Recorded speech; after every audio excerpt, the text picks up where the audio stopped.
मूर्ति पूजा कहाँ से शुरू की? हमारे ऋषि महर्षि इनकी पूजा करते आए तो हम भी करने लग गए। यानी इनको मूर्ति रखना पाप नहीं है। जैसे आपके दादा परदादा की कोई मूर्ति है, पिताजी की फादर की मूर्ति है, माँ की मूर्ति है, तो उस मूर्ति को रखने में क्या पाप है भाई? कोई दोष नहीं।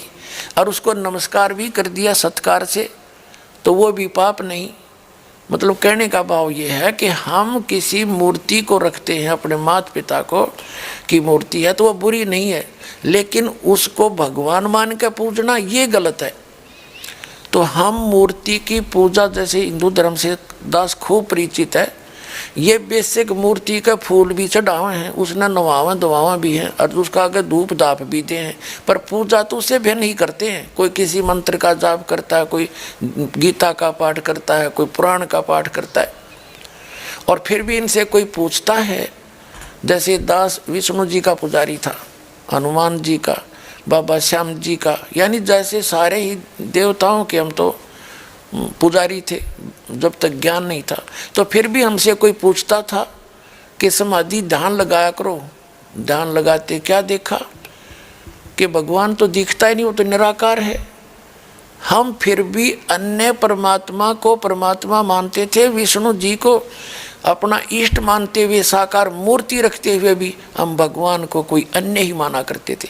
ये हमारा डामाडोल ज्ञान था।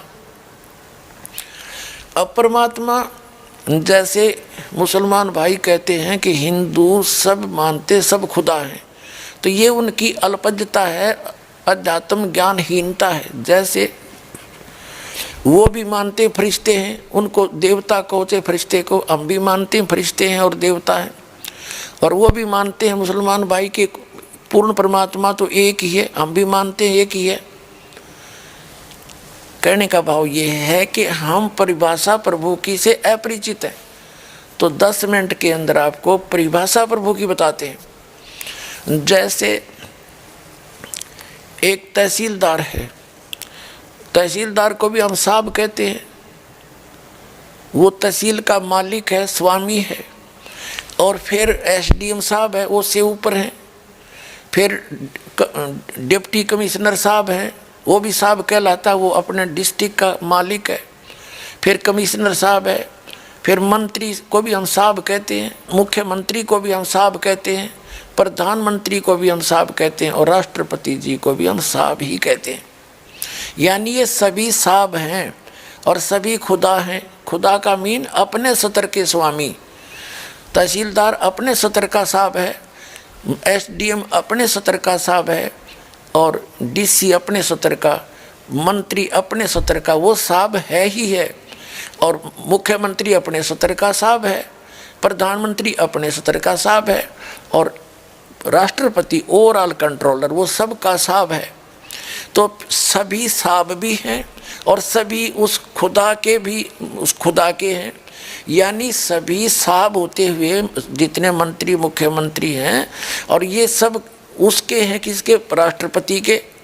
उस सभी राष्ट्रपति के हैं, ये उस एक खुदा के हैं हम सभी। लेकिन ये सभी अपने सतर पर भी देवता भी हैं। उनका ये सोच अध्यात्म ज्ञानहीनता के कारण है कि हिंदू मानते हैं कि सब खुदा हैं। वो तो पृथ्वी को भी खुदा कहें, सूरज ने भी भगवान माने, पानी को भी, जल को भी भगवान मानते हैं, और पृथ्वी सबको। इसका भाव ये है कि जैसे यहाँ एक विद्युत मंत्री है, एक फॉरेस्ट मिनिस्टर है, तो विद्युत मंत्री कोई जड़ नहीं है, वो एक मनुष्य है। उसके अंतर्गत ये सारी इलेक्ट्रिक विभाग जो इलेक्ट्रिकल, ये सारे विभाग आते हैं। ऐसे ही जैसे कोई फॉरेस्ट मिनिस्टर है, वो कोई वृक्ष नहीं है, कोई जंगल समूह नहीं है, वो जंगल समूह का कंट्रोलर है। ऐसे ही जो सूर्य देवता है, उसका नाम सूर्य देव है। वो नर आकार है, एक चलती फिरती शक्ति है, और उसके अंदर जितने भी प्रकाश स्रोत हैं विश्व के, वो सारे उसके कंट्रोल में। वो विद्युत मंत्री समझ लो। ऐसे ही जल को भी कहते देवता मान नहीं है। जल एक वरुण है, वरुण देवता है, वो उसको भी जल बोलते हैं। वरुण देवता है, वो जल के सभी स्रोतों का कंट्रोलर है। ऐसे ही एक पृथ्वी देवी है, वो सभी इन पृथ्वी ग्रहों का सबकी संचालक है। तो ऐसे ही हम सभी देवता अलग अलग हैं। अब ये हिंदू क्या मानते हैं कि सभी खुदा भी हैं, और ये सब जितने जिस स्तर के खुदा हैं, स्वामी हैं, मालिक हैं, ये सब एक ही खुदा के हैं। इन सब का ओवरऑल कंट्रोलर केवल एक ही है, वो अल्लाहु अकबर है, वो कबीर है। This is the definition of God.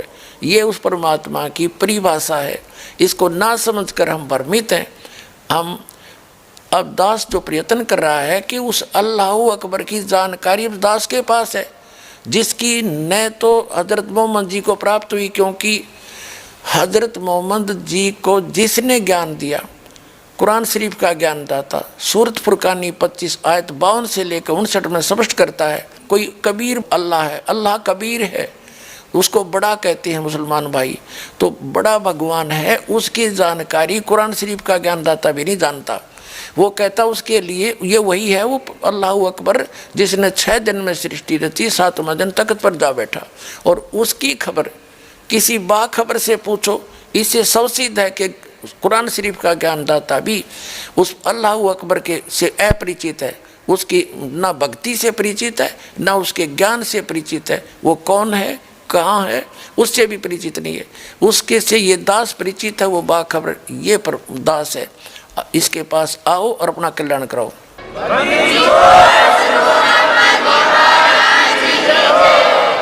इसी प्रकार वेद ज्ञानदाता भी ये ब्रह्म है, जो कुरान शरीफ का ज्ञानदाता, जो कभी सामने नहीं आता, पर्दे के पीछे से गुप्त होकर आकाशवाणी करता है या किसी में प्रवेश होकर बोलता है। और श्रीमद् भगवत गीता का ज्ञानदाता भी वही है, जो कुरान शरीफ का ज्ञानदाता है, जो श्री कृष्ण में प्रवेश करके बोल रहा है। जैसे कुरान शरीफ का ज्ञानदाता हजरत मोहम्मद के अंदर प्रवेश करके उसके अंदर से आवाज़ निकल रही है, उसमें कभी फरिश्ते प्रवेश करते हैं, जैसे भी वो मानते हैं। तो ऐसे ही वो एक ही वही परमात्मा, यानी वो ब्रह्म सत्र का जो भगवान है, जो काल है, यही कुरान शरीफ का ज्ञानदाता, यही वेदों का ज्ञानदाता, और यही श्रीमद् भगवत गीता का ज्ञानदाता। श्रीमद् भगवत गीता अध्याय नंबर 4 के श्लोक नंबर 34 में गीता ज्ञानदाता भी कहता है कि मुझे ज्ञान नहीं उस परम अक्षर ब्रह्म का, जिसके विषय में यह कहता कि अर्जुन 18वें अध्याय के 62वें श्लोक में तू सर्वभाव से उस परमेश्वर की शरण में जा, उसकी कृपा से ही तू परम शांति को और सनातन परम धाम को प्राप्त होगा। अपने विषय में गीता ज्ञानदाता कहता है 4थे अध्याय के 5 और 9 श्लोक में, दूसरे अध्याय के 12वें श्लोक में और 10वें अध्याय के दूसरे श्लोक में कि अर्जुन तेरे और मेरे बहुत जन्म हो चुके, तू नहीं जानता मैं जानता हूँ। इसलिए वो क्या कहता है 15वें अध्याय के 4थे श्लोक में कि तत्वदर्शी संत के मिलने के उपरांत परमेश्वर के उस परम पद की खोज करनी चाहिए, जहाँ जाने के बाद साधक फिर लौटकर कभी संसार में नहीं आते। 18वें अध्याय के 62वें श्लोक में गीता ज्ञानदाता कहता है कि अर्जुन तू सर्वभाव से उस परमेश्वर की शरण में जा, उसकी कृपा से तू परम शांति को और सनातन परम धाम को प्राप्त होगा। इससे सवसिद्ध हो गया कि गीता ज्ञानदाता, कुरान शरीफ का ज्ञानदाता, वेदों का ज्ञानदाता उस पूर्ण परमात्मा के ज्ञान से अपरिचित है। यजुर्वेद अध्याय नंबर 40 के मंत्र नंबर 10 में वेद ज्ञानदाता भी कहता है कि कोई तो परमात्मा को असंभवात, यानी वो कभी जन्म नहीं लेता, निराकार मानते हैं, और कोई संभवात कहते हैं कि वो जन्म लेकर आता है, भगवान जैसे राम और कृष्ण के रूप में। लेकिन वो परमात्मा कैसा है, वो जन्म लेता है या नहीं लेता है, वो क्या क्रियाएं करता है, क्या लीला करता है, उसकी जानकारी धीराणाम तत्वदर्शी संत बताते हैं, उनसे सुनो। यानी वेद ज्ञानदाता भी अपने से अन्य भगवान की महिमा बता रहा है। 40वें अध्याय के 15 और 17 श्लोक में 2 प्रभु से 2 जाते हैं। वेद ज्ञानदाता कहता है मेरा एक ओम नाम है, उसका जाप करोगे तो ओम नाम के सत्र का अमृतो आपको प्राप्त होगा, आपकी उतनी परम गति हो जाएगी। फिर 17वें श्लोक में कहा कि वो पूर्ण परमात्मा तो प्रोक्ष है, गुप्त है, मैं ब्रह्म हूँ, ब्रह्म लोक में रहता हूँ। इससे सिद्ध हो गया कि वेद ज्ञानदाता से भी कोई अन्य है, और उसकी जानकारी किसी तत्वदर्शी संत से पूछने को ही कहा है। ठीक इसी प्रकार कुरान शरीफ का ज्ञानदाता भी अपने से अन्य उस अल्लाह अकबर यानी बड़े भगवान की तरफ की पाकी बयान करने को कह रहा है। वही समर्थ है, उसी ने 6 दिन में सृष्टि रची, 7वें दिन तख्त पर जा बैठा। उसके विषय में कुरान शरीफ का ज्ञानदाता भी अनभिज्ञ है, वो नहीं जानता है। उसके लिए तत्वदर्शी संत से पूछने को कहा है। तो वो तत्वदर्शी संत ये दास है। दास के पास कंप्लीट कोर्स है, कंप्लीट स्पिरिचुअल नॉलेज है। आइए और ग्रहण करिए, अपना कल्याण कराइए। बोलो सतगुरुदेव की जय हो।